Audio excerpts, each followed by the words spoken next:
Hi there, good evening. Looks like we are starting on Uncollected Fables. Whatever that means. Maybe he wrote these.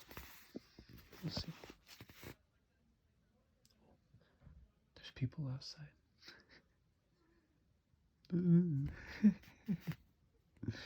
Alright. Sleep on. The Flaw in the Plan. Illustrated by Lori Rosenwald. The cheetah nominated himself to lead the uprising of the animals because he was the fastest of them all. We are going to overthrow America first, the cheetah explained, and some Americans admire speed and stand in fear and awe of it. With all due respect to Leo, he went out, bowing to the lion. MGM and Androcles have made him a little silly. As for Rhino, he added, bowing to the rhinoceros, everyone knows that a movie actress not long ago took a snapshot of him in the African jungle and nothing happened. I should like to place myself in nomination, said the monkey. After all, man sprang from me, and I am not afraid to spring at him. Furthermore, the uprising was my idea. To man, you are a comic, said the cheetah, who drinks milk from a bottle while riding a tricycle. You are associated with monkey business, Shines and Doodle. The elephant will attack first, continued the cheetah, who considered himself elected, knocking down doors, upsetting buses, breaking the center of man's line, and then we fleet-footed cats will follow. Myself and the tiger and the black panther and the jaguar and the mountain lion and the leopard. I could divert the attention of the enemy, said the seal, by balancing my billiard cue and playing 3 blind mice on my auto horns. America's attention is always diverted by something, said the cheetah, usually by the nervous suspicion that the greatest threat to America is America. Fortunately, at the moment, the enemy is interested in 3 absorbing things: the latest international romance, the latest Matilda Madison movie, the naked and the scantily clad, and the latest confession recantation. I lied when I said I lied when I said I lied. It's easy to beat the Americans on paper, put in the monkey, but nobody has ever beaten them on anything else. Listen, said the cheetah, who hadn't been listening, and I will brief each of you on the part he must play. We will leave the slow-moving animals out of this, the turtle, the porcupine, and the skunk. Then, point of order, objected the skunk, and he kept on objecting, but nobody listened. And so the animals made their plans to overthrow the rule of man, beginning with a concerted attack on New York. The fleet-footed, quick-minded cheetah rehearsed everybody in the strategy and tactics of the great assault. A vote was taken to see if everybody agreed on the plan of campaign, knew what he was supposed to do, and was ready to die for dear old jungle. All the animals finally voted in favor of the uprising and the way it had been planned, except the hurriedly of the booms, bonanzas, and the blessings of manhood.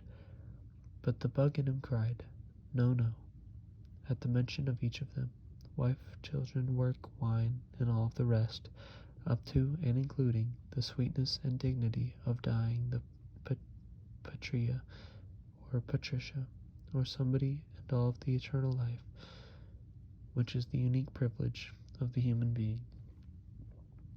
No, no, no, no, no, cried the tiny man-bug, and just then he realized his metamorphosis was almost complete. So he ran across the bureau top, threw himself off the edge, fell to the floor, and was instantly killed. Moral: there are worse things than dying.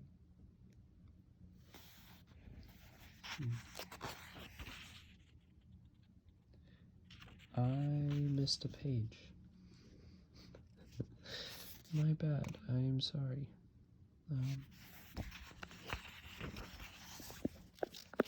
Let me start back with the animal one. I apologize.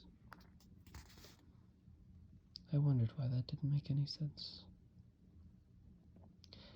And so the animals made their plans to overthrow the rule of man, beginning with the concerted attack on New York. The fleet-footed, quick-minded cheetah rehearsed everybody in the strategy and tactics of the great assault. A vote was taken to see if everybody agreed on the plan and campaign, knew what he was supposed to do, and was ready to die for dear old jungle. All the animals finally voted in favor of the uprising, and, the way it had been planned, except the owl. The other conspirators turned their heads and stared at him. Only one thing stands in the way of our success, said the owl. And what is that, if I may be so bold to ask? Inquired the cheetah mockingly.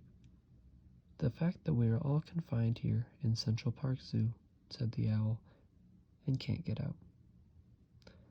Nobody else had thought of that. There was a long silence.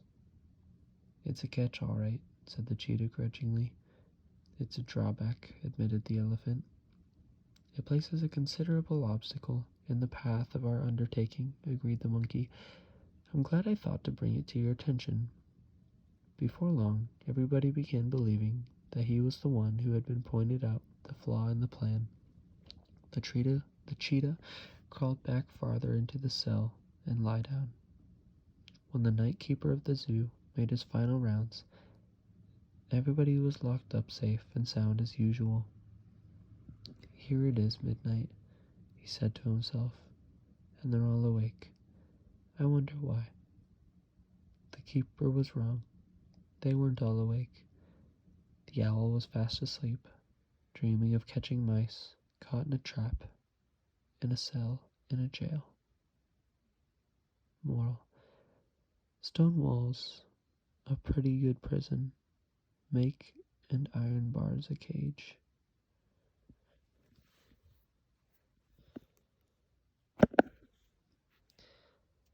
A Farewell to Mandibles.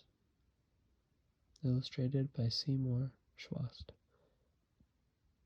One morning, an old cockroach who lived in an old bureau in the attic of an old house woke up and felt different, as if something new had been added or something old had been taken away. Both changes, in fact, had occurred. He discovered to his dismay that his mandibles were gone, and he saw two tiny hands in front of him. They held a tiny necktie, and they began to put it about his neck and tie it. Excuse me.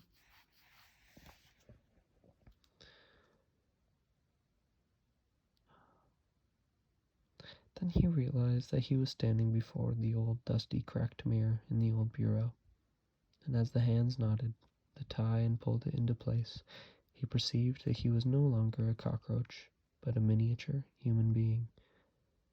God have mercy on me, he said, and he wondered what he meant by that.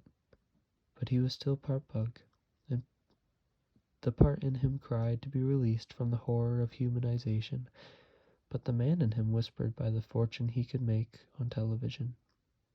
The bug in him didn't know what television was, but the man in him hastily explained, and upped the probable size of the fortune he could make.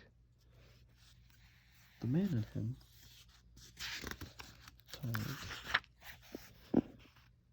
hurriedly of the booms, bonanzas, and blessings of manhood, but the bug in him cried, no, no.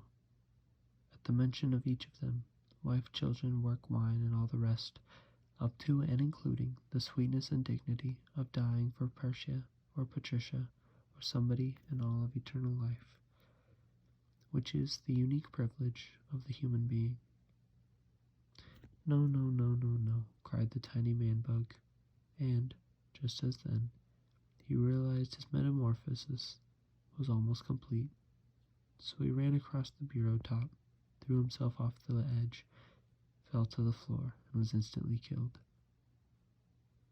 Moral: there are worse things than dying.